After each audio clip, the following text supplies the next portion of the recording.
cypress, rose curse, or braided veil? Write its name in the comments, but add one line. If this myth were my life lesson, I'd finish the sentence. Best confession gets read on next episode, immortal as any Greek hero. Slap that like if you felt the heat of Meleager's log or the sea spray of Phaon's oars. Subscribe and ring the bell so the algorithm threads your name into our next tapestry. Remember, stories are sparks. Hold them too lightly and they fade. Grip them too hard and they burn. Find your balance. See you in the weave. Hor, the thunder god, woke up to find his greatest nightmare had come true. Mjolnir, his mighty hammer that could level mountains and control lightning itself, was gone. Without it, the thunder god was powerless, vulnerable, and mocked. The weapon that defined his very identity as protector of Asgard had vanished without a trace. But what happened next would humiliate him more than any defeat in battle. To get his hammer back, Thor would have to do something that went against every fiber of his warrior identity. You won't believe the disguise he ends up in. It all began on what should have been an ordinary morning in Asgard. Picture Thor reaching for the leather grip that had been at his side for countless centuries, his fingers closing around nothing but empty air. The spot where Mjolnir should rest felt cold and wrong, like a missing tooth that your tongue keeps finding. Thor's morning routine, as predictable as sunrise over Asgard's golden halls, shattered in that single moment of realization. The hammer forged by dwarven masters, the weapon that could summon lightning and level mountains, had vanished without so much as a whisper of sound. The initial shock hit Thor like a physical blow. His hand remained suspended in space, still reaching for what wasn't there. Then panic crept in, cold and relentless. He let out a blood-curdling roar of sheer rage, the whole palace trembling. Without Mjolnir, he was powerless, vulnerable, and mocked, stripped of the weapon that made him Asgard's primary defender. The enemies that prowled the borders of the Nine Realms knew about his mighty hammer. They counted on Thor's strength to keep them at bay. Now that strength was gone. Word spread through Asgard's halls faster than wildfire. The other gods gathered in emergency council, their faces grave as they grasped the full scope of the crisis. Odin's ravens had brought no news. The watchmen at the gates had seen nothing. Mjolnir had simply disappeared, as if it had never existed at all. The assembled gods understood what Thor's loss meant for their realm. Asgard stood vulnerable, its greatest protector reduced to a shadow of his former self. Loki stepped forward through the crowd of worried gods, his familiar, cunning smile playing at the corners of his mouth. He offered to investigate the theft using his shape-shifting abilities, volunteering to venture where other gods could not go undetected. The council accepted his proposal immediately, desperate for any lead in their search. Thor watched his brother prepare for the mission, knowing that Loki's success or failure would determine his own fate. Loki first borrowed Freya's magic feathered coat, allowing him to fly in falcon form to Jotunheim without raising alarms. Each dead end pushed Thor deeper into desperation. He imagined facing his enemies defenseless, their laughter echoing as they realized the thunder god carried no thunder. The trail finally led to the most dangerous territory of all, Jotunheim, the realm of the giants. Loki strode into the council chamber with the confident gait of someone who had solved a mystery, but his expression carried an ominous weight. The giant Thrym, lord of the frost giants, had openly boasted about his theft from his massive throne of ice and stone. He had buried Mjolnir 8 leagues beneath the frozen earth of his realm, thrice deeper than any giant's hall, he claimed, placing it where even Thor's strength would be useless. Thrym had what he thought was a simple demand for the Norse gods. He wanted the beautiful goddess Freya as his bride in exchange for the hammer's return. The giant had fixated on her legendary beauty and grace, convinced that possessing both Mjolnir and the goddess of love would make him the most powerful being in all the 9 realms. His arrogance knew no bounds as he described his elaborate wedding plans to Loki, speaking of golden halls and feasts that would last for weeks. Thrym believed the gods had no choice but to accept his terms. When Loki spoke to the council about Thrym's demand, the council fell silent. Freya's reaction shattered the tense quiet that followed Loki's report, causing her rage to break the Brysinger necklace, its gems scattering across the floor in glittering fragments. She declared she would rather throw herself into the deepest ocean than marry the frost giant who dared make such a demand. The gods found themselves trapped in an impossible situation. They could sacrifice one of their most beloved goddesses to a giant's lust, or they could leave Thor permanently weakened and Asgard vulnerable to every enemy that prowled the borders. The council erupted in frantic debate. Some suggested launching a full assault on Jotunheim, but Thrym's fortress was impregnable and his army vast.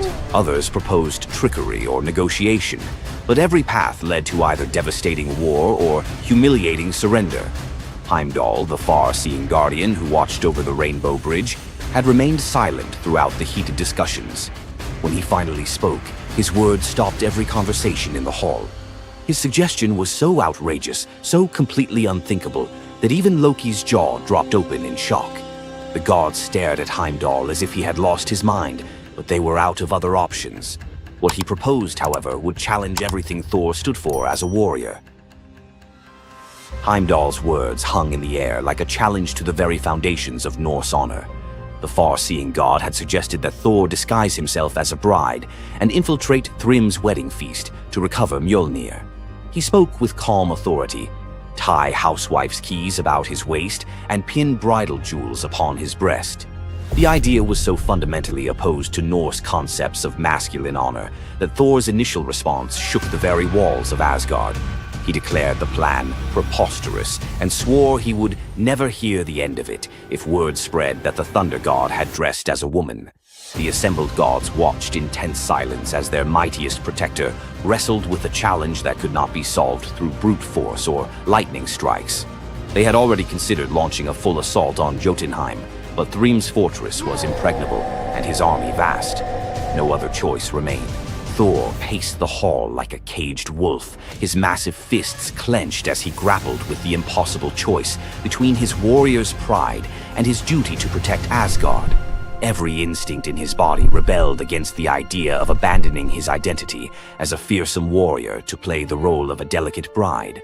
Loki stepped forward with barely contained excitement, volunteering to accompany Thor as his maidservant. The trickster god's eagerness to participate in this elaborate deception revealed his true nature. While Thor struggled with the concept, Loki was already plotting the specifics of costumes, mannerisms, and the lies they would need to maintain throughout their dangerous mission. The transformation began with layers of bridal linen draped over Thor's massive frame.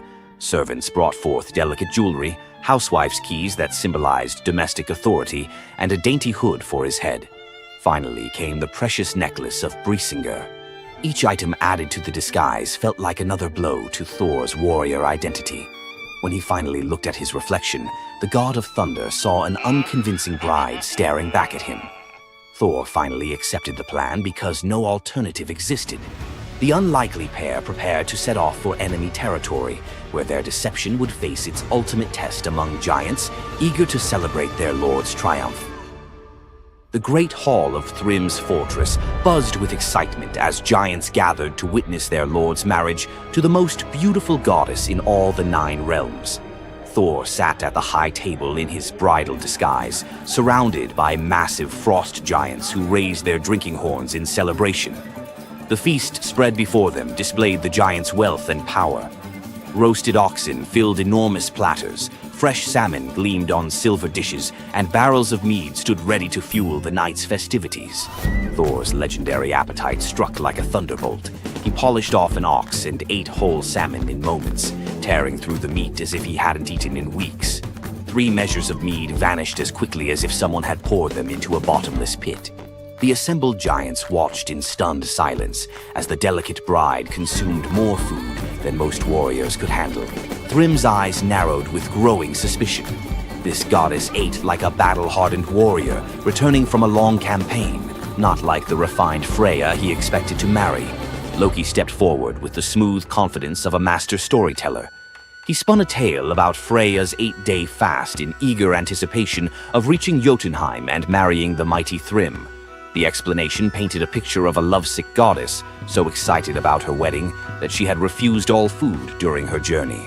The giants nodded in understanding, their suspicions melting away as they accepted this romantic explanation.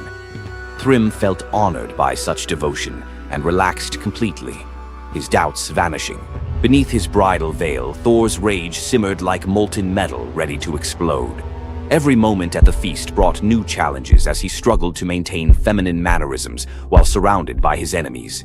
His massive hands shook with barely controlled fury as he watched the giants celebrate what they believed was their victory over Asgard.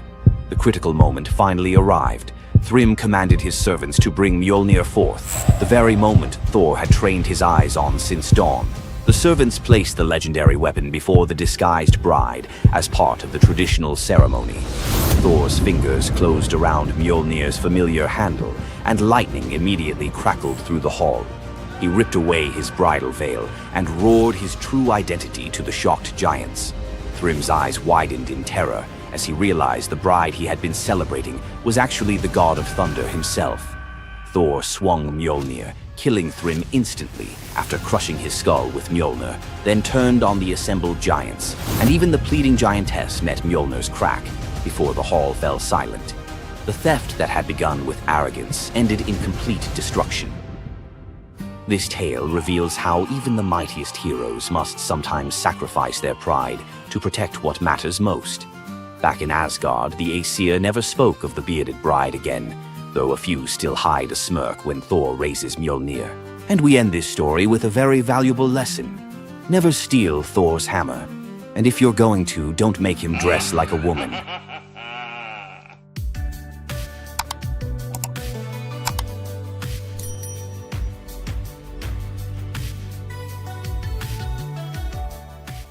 Ever wondered what it would be like to walk through the ancient world and encounter mythical creatures from Greek mythology? Get ready to meet the beasts that shaped legends. In Greek mythology, creatures were more than just beasts.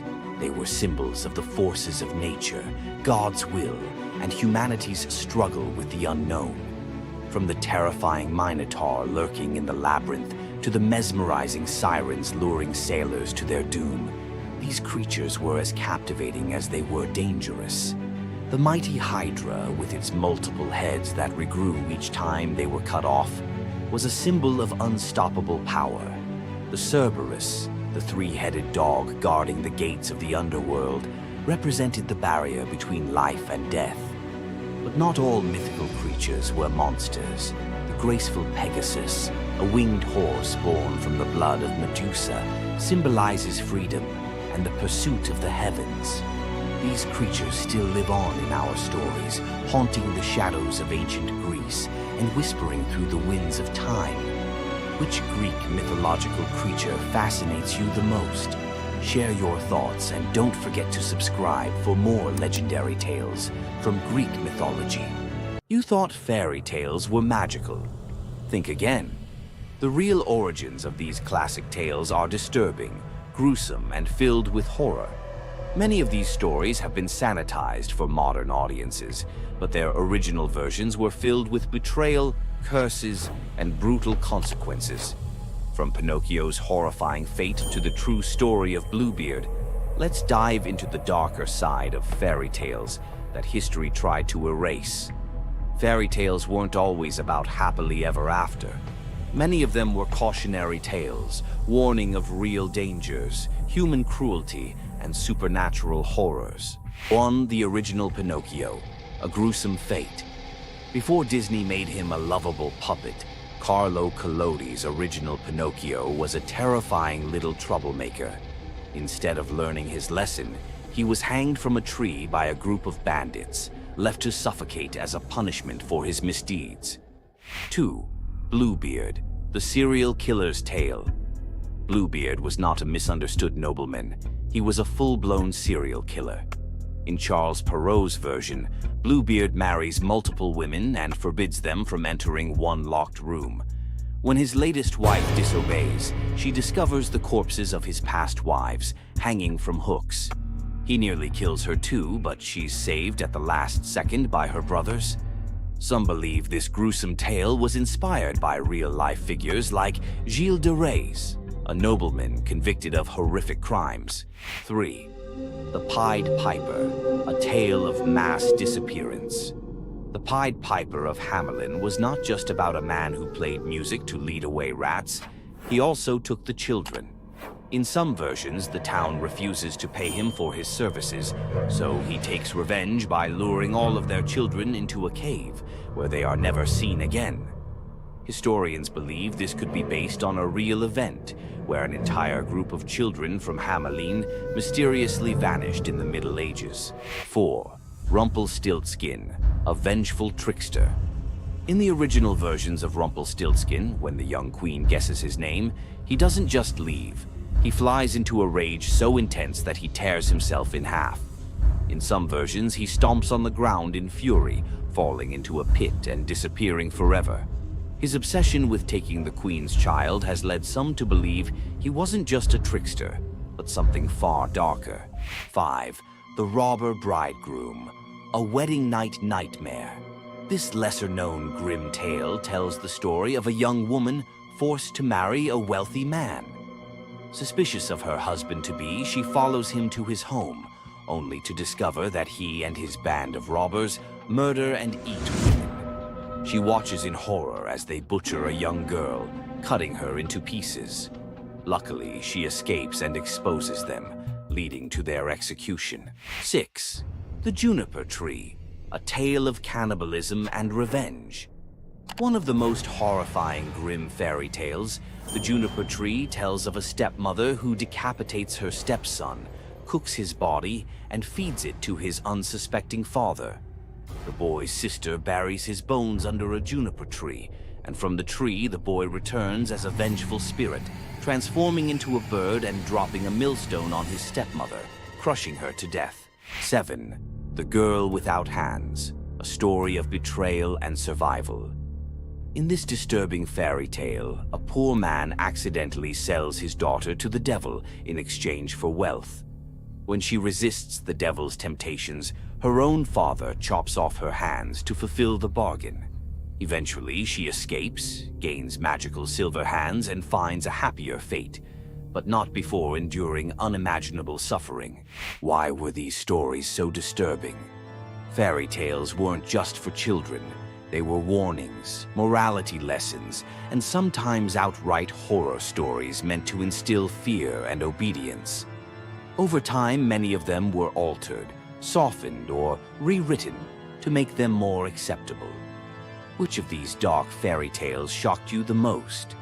Want to uncover more forgotten stories and chilling legends? Subscribe now and dive into the forgotten history of fairy tales. You've heard of a goddess whose beauty was unmatched. But what if I told you that her beauty wasn't what it seemed? In fact, her allure led to some of the darkest consequences in ancient myth. This goddess, adored by many, held the power to captivate anyone with a mere glance. She was so beautiful that her charm could sway the gods, kings, and mortals alike. But this beauty came with a deadly price. The goddess we're talking about is none other than Aphrodite, the Greek goddess of love and beauty. While she is often depicted as the epitome of grace, sensuality, and allure, her beauty was more of a curse than a gift. Aphrodite's powers extended beyond just physical beauty. Her charm was irresistible, but it came at a cost. Her very presence could bring turmoil. Many heroes and kings fell victim to their obsession with her. Take Paris, for instance. His decision to choose Aphrodite as the fairest of the goddesses set in motion the events that led to the Trojan War. His desire for her beauty caused the death of thousands and the fall of Troy. But Aphrodite's beauty didn't just destroy men. It could break gods, too. The tale of her and Ares, the god of war, exemplifies this. While Aphrodite was married to Hephaestus, the god of blacksmiths, her passionate affair with Ares led to chaos among the gods. Her beauty wasn't just about attraction, it caused jealousy, betrayal, and ultimately destruction. Despite her dazzling appearance, Aphrodite was also a figure of deceit and destruction, proving that beauty, when it holds such power, can be dangerous. It's no wonder the ancient Greeks warned that appearances can be deceiving. Aphrodite's beauty may have dazzled the world, but her story teaches us that sometimes what's on the surface can mask a much darker reality. So, was Aphrodite's beauty a blessing or a curse? The myths suggest that beauty, when wielded by the gods, is never what it seems. If you want to uncover more hidden truths about gods and goddesses from the ancient world, hit that subscribe button. There's so much more to explore in these captivating stories. You know the drill.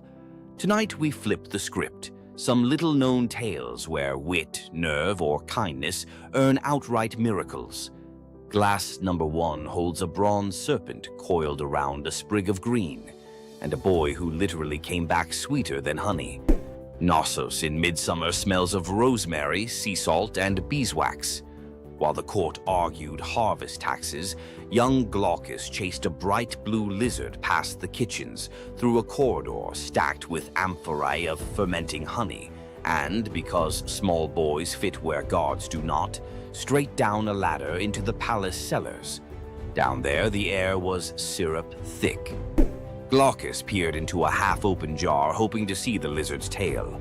One wobble, a slip, a splash. The honey swallowed his cry, sealed itself like amber, and the cellar went still except for the slow fizz of wild yeast. When the nurse discovered an empty playroom, Minos promised royal exiles, or worse, to anyone who failed to find his heir. Search parties raked the island. An oracle finally muttered, "He is where sweetness turns to gold, and the color-changing calf is the compass." Everyone stared blankly, except one messenger who remembered a traveling seer rumored to solve riddles the way bards solve rhyme schemes. Polyidus arrived soaked in salt spray and sarcasm. Minos thrust him in front of the palace's miracle calf, white at dawn, tawny by noon, black at dusk. The king demanded an explanation, and his son before sundown. The seer stroked his beard, watched the calf cycle its living palette, and smiled. "The answer is not the hide, but the eyes," he mused. At dawn, the calf watched the white sun. At noon, bronze. At dusk, onyx night. It mirrored what it beheld. So must the prince. "He is hidden where color vanishes," Polyidus concluded, and descended alone into the wine-dark storerooms. Lantern raised, he located the honey amphora, whose surface held no reflections, only silence. He cracked the seal, found Glaucus suspended in golden stillness, lips blue, limbs floating like reeds in amber. When guards hauled boy and jar to the throne room, Minos' relief curdled into fury. "Resurrect him," he ordered, "or you will keep him company." The seer and the honey coffin were locked inside a stone vault. The bar grinded shut. Torches flickered out. The only light came from honey's inner glow. Polyidus knelt, mind racing through every charm he knew. None could reverse 2 hours without breath. A soft hiss cut the darkness. A serpent, scales gold as harvest wheat, slipped under the door. Polyidus, fearing venom, crushed it with a wine jug. Silence returned, briefly. A second serpent slid beside its fallen mate, circled the bottom, vanished into a crack, and re-emerged, clutching a sprig of leaves that glimmered in emerald fire. Pressed the herb to the dead serpent's mouth. In a shiver of sinew, the creature revived. The pair slithered away, leaving the leaf behind like a lesson. Polyidus's pulse hammered. He ground the glowing plant between stone shards, smeared the paste across Glaucus's cold lips, and half praying to gods who seldom pick up, waited. A heartbeat. 2. Then the boy coughed, honey and air and the shriek of returning life. He sat up wide-eyed, asking if lunch was ready. The vault erupted in shouts. Guards dragged them to Minos, whose relief eclipsed his threats. "Teach the child your art," the king commanded, "and you may leave Crete with both eyes intact." For 30 days, Polyidus tutored Glaucus, reading omens in bird flight, divining storms by the smell of stone, decoding dreams as if they were parchment. Each lesson the seer delivered with growing dread. Minos could weaponize prophecy. On the final morning, he presented Glaucus with a cup of wine to seal memory. The boy drank. Polyidus leaned close, whispered a single word, and the wine turned bitter. Glaucus spat it back onto Polyidus's lips. That was the spell. Every technique, every cosmic shortcut drained from the boy's mind like sand through a broken hourglass. He would live healthy, happy, but ordinary. The gift stayed locked in Polyidus's own skull. The seer departed at sunset, pockets empty except for a few stray violet leaves, the serpent herb. Some say he planted them across the Aegean. Others insist he fed them to bees, breeding honey that glows faintly green when moonlight is thin. In mountain apiaries of rural Greece, beekeepers still search for Glaucus honey, said to cure a stopped heart if administered within 3 breaths. And every cellar apprentice learns, keep lids tight, keep ladders chained, and keep an eye out for serpents. Sometimes they carry medicines gods never meant us to find. Nymph Princess Cyrene tackles a lion preying on her father's cattle. Apollo, stalking inspiration, watches her wrestling the beast bare-handed and thinks, forget liars, that's poetry. He swoops not with roses but a gold chariot pulled by griffins. Rule a land of your own, he says, pointing across the Mediterranean. Cyrene's answer, give me a bowstring and some good soil. She rides shotgun all the way to Libya. On sun-drenched highlands, she spears the ground. Fresh springs burst. The place becomes Cyrene, namesake queen founder.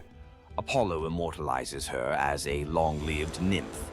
Their sons include Aristaeus, future bee guru, and Eadmon, Argonaut prophet. Centuries later, Cyrenean olive oil sells for triple price in Athens. Bottles carry a tiny embossed lion, reminder that one headlock can echo into a civilization. Morning of his birth, infant Hermes crawls out of cradle, spies a tortoise, hollows the shell, strings cowgut. Voila, the first lyre. Same afternoon, he rustles 50 of Apollo's divine cattle, walking them backward to confuse hoofprints. Apollo tracks the tune of an unfamiliar instrument to a cave and catches, not a rustler, a giggling baby. Hermes begins to play. The melody melts Apollo's fury like wax. The sun god trades the entire herd plus the golden staff of herdsmen for the lyre. Contract signed before Hermes can crawl again. Apollo becomes patron of music. Hermes gains official portfolio of travelers, traders, and, ironically, thieves. Every time a guitarist hands a riff to a bandmate for mutual gain, they reenact that cave-side barter. Enslaved courtesan Rhodopis toils in a Nile Delta villa. Her only treasure, a rose-hued slipper dating to her free childhood. She washes linens in the river, humming Ionian lullabies. While drying on the bank, one slipper is whisked by a sacred falcon, messenger of Horus, who drops it into Pharaoh Psamatechus's lap during court. Kings love omens. He declares he will marry the owner. Decree echoes across gnomes. Every woman must try the slipper. Noble women sulk. The shoe fits none until desert winds guide inspectors to Rhodopis scrubbing floors. The leather hugs her heel like destiny. Pharaoh weds the astonished Greek. At festivals, Rhodopis releases doves in thanks, tying our dove myth into hers, while storytellers across the Mediterranean seed the earliest Cinderella variant. Tyrrhenian pirates spy a pretty youth on an island. Clueless, it's Dionysus in vacation mode. They abduct him, plotting ransom. Helmsman Acoetes senses trouble but is overruled. Ropes fall off as ivy coils up masts. Sweet wine floods planks. Panthers materialize, purring menace. Pirates jump ship in panic. Instead of vengeance, Dionysus transforms them into dolphins so they can atone by guiding sailors. Acoetes receives priesthood and a lifetime ticket to every Bacchic festival.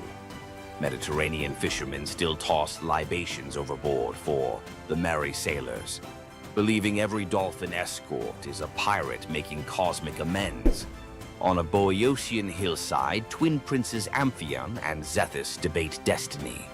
Zethus flexes farm boy muscle, shouting, "Stone walls rise by calloused hands." Amphion replies by tuning a 7-string lyre, a gift Apollo slipped into his cradle. They inherit a dream, rebuild ruined Thebes. Zethus drives oxen and hefts limestone, but progress is glacial. At sundown, Amphion plucks a chord so pure nightingales freeze mid-song. Blocks quiver, lift and float into place. Each note a crane, each chord a pulley. Workers drop their levers and just watch. The wall grows faster than dawn's shadow. Jealous masons challenge him to raise the Cyclopean gate alone. Amphion smiles, strums a rugged minor scale. Boulders lumber across the valley like obedient elephants. Zethus, not to be outdone, times hammer blows to his brother's rhythm. For one glorious hour, hard labor becomes rock ballet. When the ramparts close, citizens cheer both sinew and song. Legends claim every stronghold thereafter leaves a lyre motif somewhere in its masonry, a secret tip of the hat to the prince who taught stones to dance. Modern acoustic engineers still reference the Amphion effect when vibration solves heavy lift problems. Princess Evadne hides an affair with Apollo. During labor, a blaze of violet light floods the barn. Baby Eamus arrives enveloped in wild violets. Fearful, she places him on the riverbank, trusting fate. Weeks later, shepherds follow a bizarre sight. Honeybees moving in arrow formation. They find the infant alive, fed by nectar dripping from the flowers around him.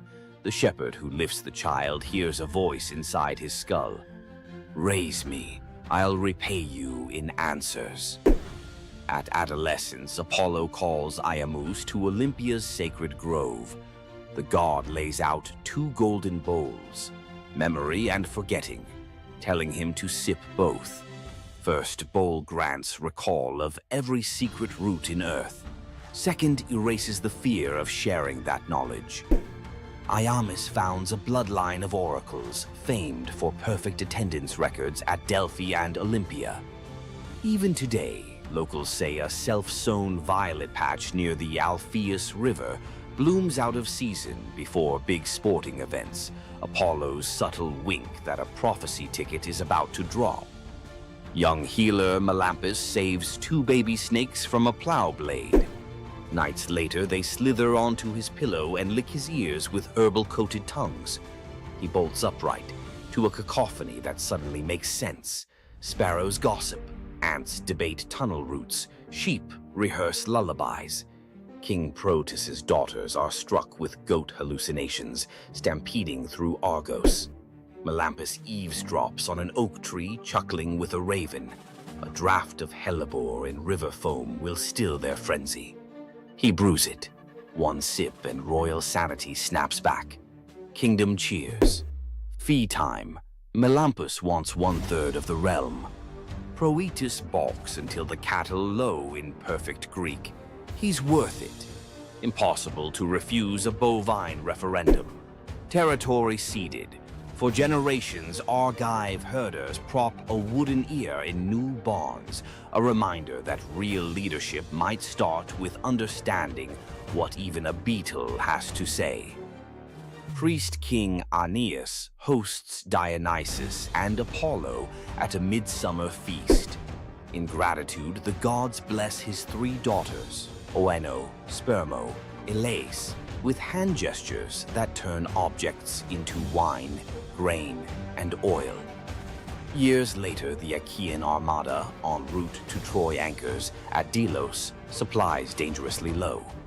Aeneas offers help.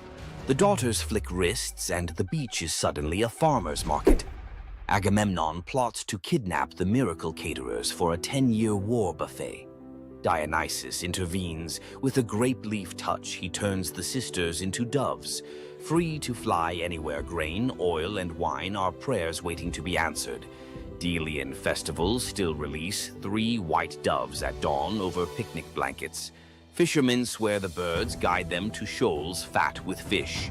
Proof generosity multiplies even after airborne retirement. If you felt the buzz of bees and the rattle in the dark, hit like, subscribe for more long-form myth dives, and ring the bell so the next chapter arrives before the honey seals shut. Ask most people about Greek myth and you get 12 labors, a Gorgon's haircut, or a fire thief nailed to a cliff. Tonight we leave the doom scroll and open the side door, some lesser-known legends where the gods give instead of take. Or something you love, silence the group chat, because each tale rolls out in 4 acts, exactly like a Netflix mini-EP. First jar on the left, a polished grain of barley the size of a thumbnail. Let's pry it open. Eleusis, dusk. Fields are dust. Demeter still mourns Persephone. Villagers starve, except Triptolemus, teen son of King Celeus, who offers the goddess barley porridge cooked from his final handful of grain. Moved, Demeter turns her grief to gratitude and hands him a leather pouch of enchanted seed. Demeter's next gift is wilder, a bronze chariot yoked to 2 serpents the size of river dolphins. They hiss, but obey her touch. Fly, she tells Triptolemus, and sow the earth. He launches like steam from a kettle, dragons beating emerald wings over seas and mountains, seed flitting from his fist, taking root the instant it kisses dirt. Triptolemus lands in Scythia, demonstrates plowing, and shares bread hotter than sunrise. Their ruler Lincus smiles, then creeps into the guest hut with a dagger, planning to steal credit. Demeter's serpents coil awake, eyes phosphorescent. Steel meets scale. The goddess materializes and, with a snap, turns Lincus into the first lynx, forever stalking fields he can never harvest. Triptolemus lifts off again, safer and wiser. Dragons spiraling like living irrigation lines. Everywhere wheat sprouts, famine folds, and villages invent words for thank you. When he finally parks the chariot in Eleusis, Demeter names him patron of farmers and slots a constellation, the sower, above the autumn sky. Rural Greeks still claim that seeing twin shooting stars at harvest means Triptolemus's dragons are checking yields. In Achaean ripes, stonemason Mycilus woke 3 nights running to the same dream. Hercules, lion skin reeking of cedar smoke, beckoned him across the sea to the pebble-dappled waters of Asar. Leaving one's birthplace was illegal, but divine persistence outweighs city ordinances. Neighbors dragged him before the civic tribunal. Verdicts were cast with white, acquit, and black, condemn, pebbles dropped into an urn. Mycilus prayed under his breath. As judges emptied the urn, every stone, white and black alike, shone snow-white. Gasps. No law forbade miracle loopholes, so the council shrugged and released their suddenly blameless defendant. Mycilus sailed west. At Italy's heel, he found the river Asar flashing with pale cobbles, exact match to his dream. He also found an old burial mound dedicated to a local hero named Croton, once hospitable to Hercules himself. Prophecy clicked like a lock. He founded Croton on that spot, planting the first stone in the new city wall with his own calloused hands. 2 generations later, Croton would dominate Magna Graecia in athletics and medicine, home of Milo the wrestler and Pythagoras' school. Locals still tell tourists to pocket a white pebble for courage, Hercules' ancient thumbs up. On Crete, baby Zeus hides from Cronus inside the Idaean cave. A gentle goat, Amalthea, nurses him with milk so sweet it smells of thyme. Curate's warriors clash shields outside to drown infant cries. Toddler Zeus, already wrestling destiny, grabs Amalthea's horn during roughhousing. It snaps off. Horrified, he touches the broken horn and wills it to pour ambrosia and jewels, an apology in infinite supply. The horn becomes cornucopia, everlasting symbol of abundance. Amalthea is lifted to the stars as Capella, brightest goat in the sky.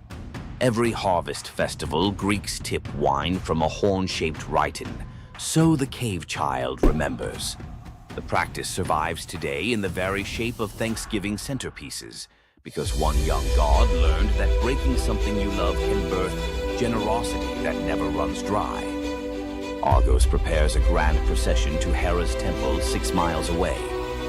Oxen assigned to pull the gilded cart of priestess Sidip, aka Mol or Awol. Her sons, athletes Cleobus and Biton, lock eyes and shrug. Where are the oxen today? They yoke themselves, veins corded, and drag the 2-ton cart under Mediterranean noon. Crowds scatter petals, sweat rains on marble road. At the temple steps, mother dismounts, trembling with pride. Sidippe prays, "Great Hera, grant my sons the best blessing a mortal can have." After sacrifice and feast, the exhausted brothers fall asleep in the sacred hall, smiles still ghosting their faces. They never wake. Peaceful exit at peak glory, Hera's idea of the highest gift. Argives commission life-size statues at Delphi, muscles forever flexed. Travelers note the serenity on stone brows, testament that sometimes a swift, dignified curtain call outranks long, ragged applause. Young Taurus, demigod son of Poseidon, pilots a skiff scouting for new colonies. The storm detaches rudder from reality. Mast snaps like uncooked spaghetti. Waves swallow everything but Taurus clinging to driftwood. Poseidon, scanning seafloor currents, flicks his trident.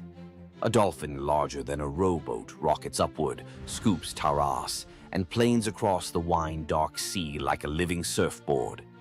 At dawn, the dolphin deposits him on Italy's sunlit heel. Taras climbs a bluff, sees fertile plains ribboned by a gentle river. He plants Poseidon's miniature bronze trident in the sand and declares a new polis. The colony, Tarentum, today's Taranto, mints coins of a boy riding a dolphin, trident aloft. Local fishermen still carve tiny dolphins on prows, tribute to the uncanny GPS system that once delivered a founder to the perfect harbor. Aphrodite and winged son Eros picnicked amid spring anemones, boasting who could gather the loveliest bouquet. With wings, Eros predictably stuffed his basket first. Enter Peristera, a mortal handmaid collecting herbs nearby. Seeing Aphrodite's crestfallen smile, she wordlessly tipped her own armful of blooms into the goddess's basket. Eros protested, "Rules breach." Aphrodite just laughed, victory fragrant in her arms. Jealousy and Cupid's arrows share barbs. Eros flicked one tiny dart and poof, Peristera shrank into downy white feathers. Aphrodite scooped up the bewildered bird, whispering apologies and protection. Peristera, now a dove, gained a new language of coos and cloud-high freedom. The goddess decreed doves sacred henceforth, harbingers of peace and liaisons for lovers. From Cyprus to Corinth, newlyweds release white doves, so their first horizon carries Peristera's gift. Help your friends win, and you may end up airborne, emblematic, and forever cherished by a goddess who remembers favors.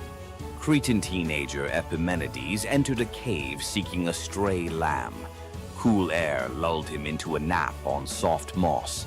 When he stepped back into sunlight, the lamb was a weather-bleached skull, and his town looked upgraded. He'd slept 57 years. Word of the time traveler raced to Athens, then reeling under plague and factional strife. They summoned Epimenides. He prescribed symbolic spring water baths for citizens and a cleansing of unjust murder cases, the world's first state-sanctioned amnesty. He also ringed the city with incense-burning altars to the unknown god, appeasing whichever deity felt snubbed. Within a year, the plague receded, civic tempers cooled. Grateful Athenians offered gold. Epimenides accepted only vines for his Cretan temple, proof that sleep had taught him value over price.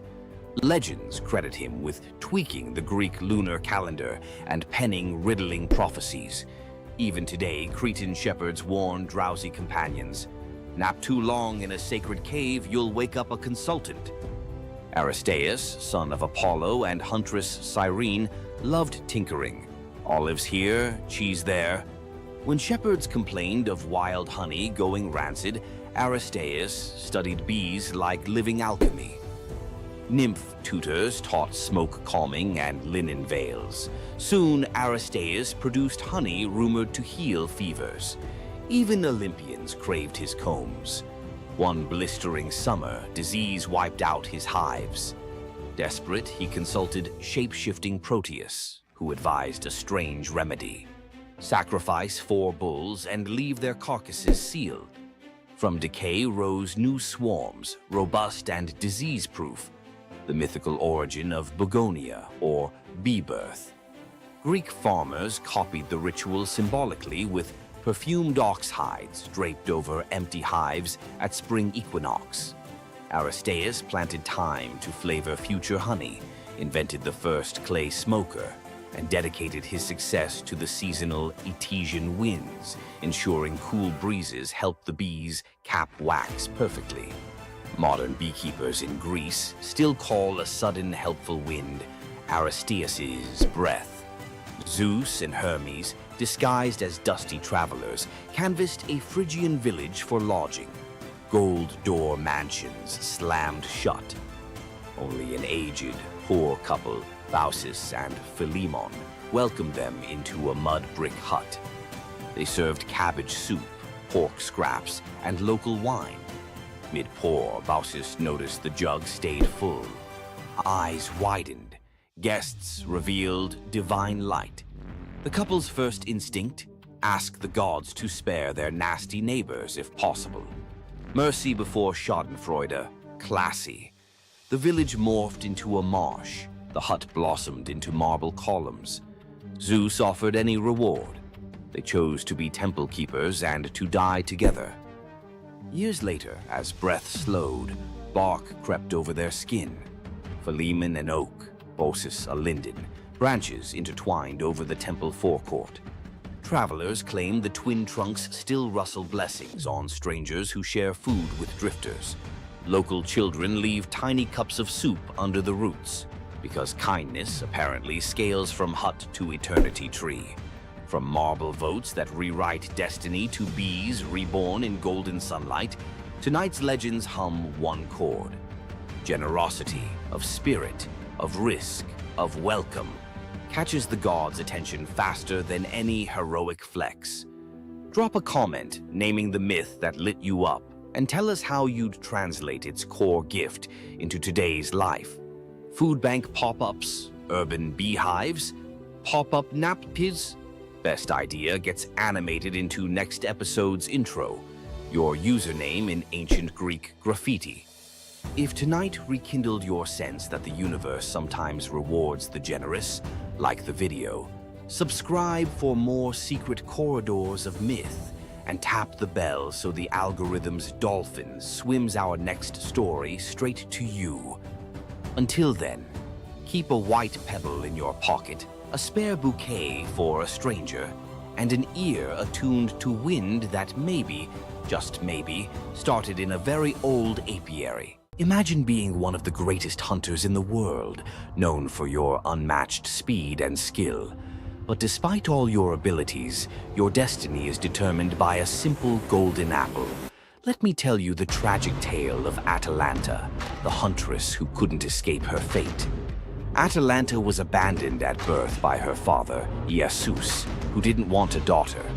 Left to die in the wilderness, she was raised by a she-bear, learning to hunt and survive.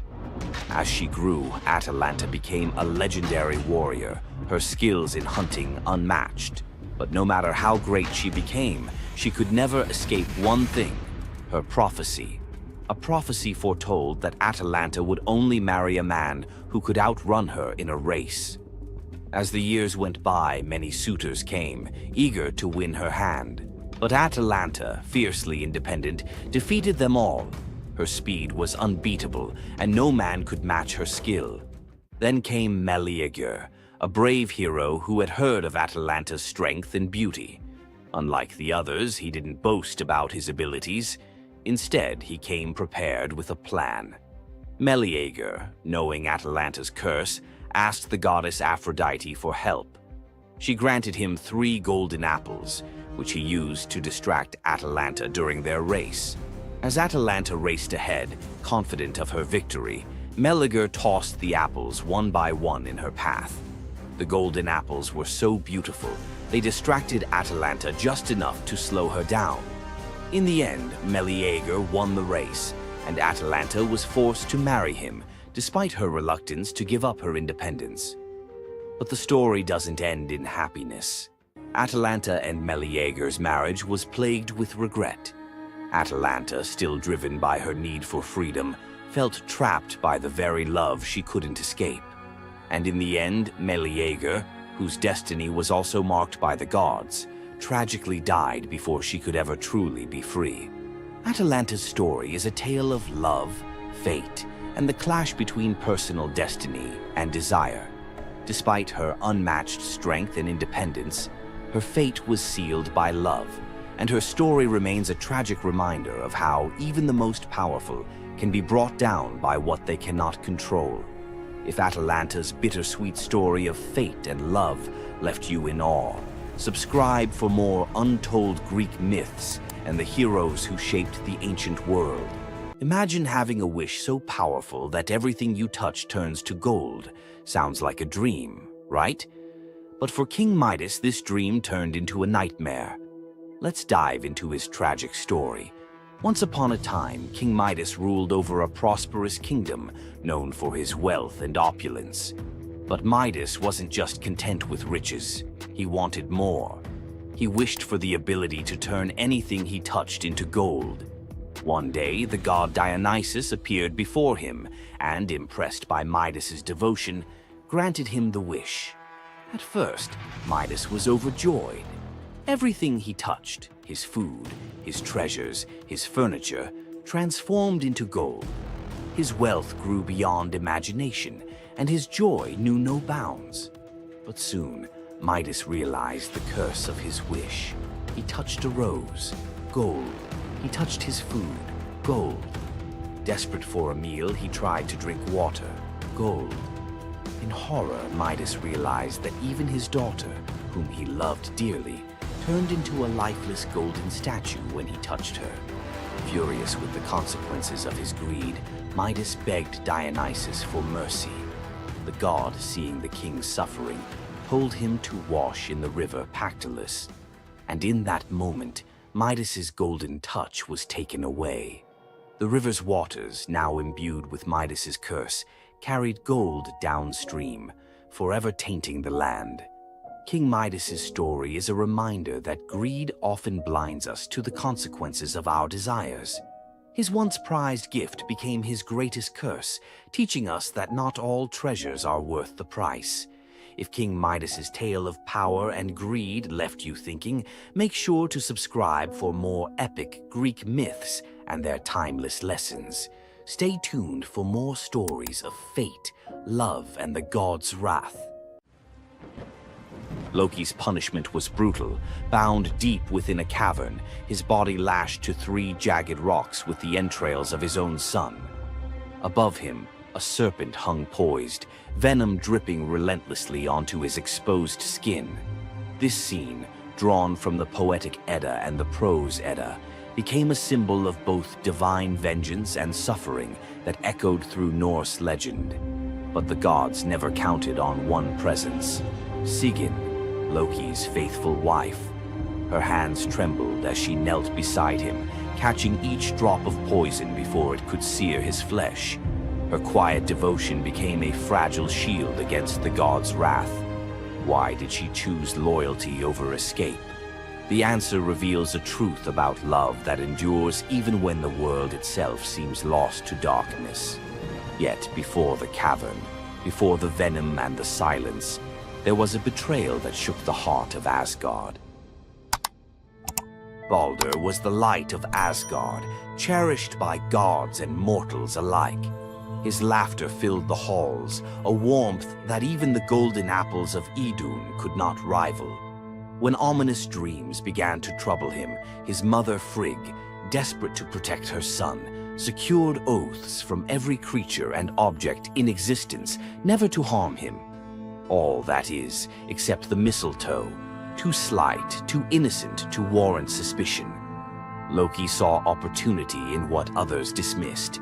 He fashioned a dart from that fragile branch and sought out Hoder, Balder's blind brother. "Here," Loki murmured, placing the weapon in Hoder's uncertain grasp, "let me guide your hand." The dart struck its mark. In an instant, Balder's light was snuffed out, his presence gone from the world. The gods stood in stunned silence, their joy shattered. Loki lingered in the shadows, the faintest smile on his lips, before slipping away unseen. The prose Edda tells us the pyre burned for 9 nights. Balder's wife, Nanna, overcome with grief, cast herself onto the flames, her spirit entwined with his. The gods heaped treasures upon the funeral bier, Odin's ring Draupnir, Balder's own ship Hringhorni, to honor him, but no offering could fill the void left behind. The air grew heavy with suspicion. As the smoke twisted skyward, word spread of an old woman whispering to Hoder in the moments before the fatal blow. When Thor forced the truth from a trembling servant, silence fell like a shroud. Loki's name was not spoken, but its weight pressed upon every heart. The gods had tolerated his mischief, his clever lies, even the theft of Sif's hair. But this was different. The poetic Edda names him plainly: Loki, the guileful who brought it about, from which all misfortune came. Odin convened the gods to pass judgment. No mead flowed, no boasts rang out. The Allfather's single eye burned cold as he named Loki Oathbreaker and Kinslayer. Weapons gleamed in restless hands. Even gentle Friar's fingers tightened around his sword. Loki understood the gods' fury. He fled Asgard, his mind racing with schemes. As told in the prose Edda, he built a lodge in the mountains, doors on every side, always watching for his pursuers. Still, he could not outrun their vengeance. Odin's gaze found him, even in hiding. When the gods arrived, Loki tried to slip away, transforming into a salmon to evade capture in the river's swift current. But Thor's grip proved stronger than fate. Dragged back through the gates he once helped raise, Loki passed faces twisted with anger and betrayal. The gods' judgment was swift. The path ahead led not to mercy, but to a place where pain and silence waited in the damp and the dark. They forced Loki into the heart of the earth, a cavern where the air pressed cold and heavy, and every sound echoed off stone walls, slick with damp. Water dripped steadily from above, each drop magnifying the hush that settled over the gods as they set to their grim task. The stench of venom lingered, sharp and persistent, mingling with the iron tang of old blood. Odin's single eye caught the flicker of Skadi's movement. A silent nod passed between them, sealing what would come next. 3 massive boulders, freshly gouged with holes, stood ready. The gods had not brought chains or rope. Instead, they made Loki's punishment a reflection of his own chaos. The prose: Edda tells us they transformed one son, Vali, into a wolf who slew his brother, Nari. With the entrails of Nari turned to iron by the gods' will, they bound Loki fast, wrists, neck, thighs, and ankles locked tight against the unyielding stone. As the Völuspá declares, with the guts of his ice-cold son, the killer is bound. Each knot and twist was deliberate, a reminder that his own blood now held him captive. The weight of the rocks pressed into his flesh, a constant ache that would never fade. Scotty stepped forward, her presence sharp as frost. In her hands, a serpent writhed, its fangs gleaming. She fixed the creature to a stalactite directly above Loki's face. "For Balder," she said, her voice steady and cold. The serpent's jaws parted, and a bead of venom gathered at its tip. It hung for a moment, then fell. Loki's scream reverberated through the cavern, his body arching in agony as the venom burned into his skin.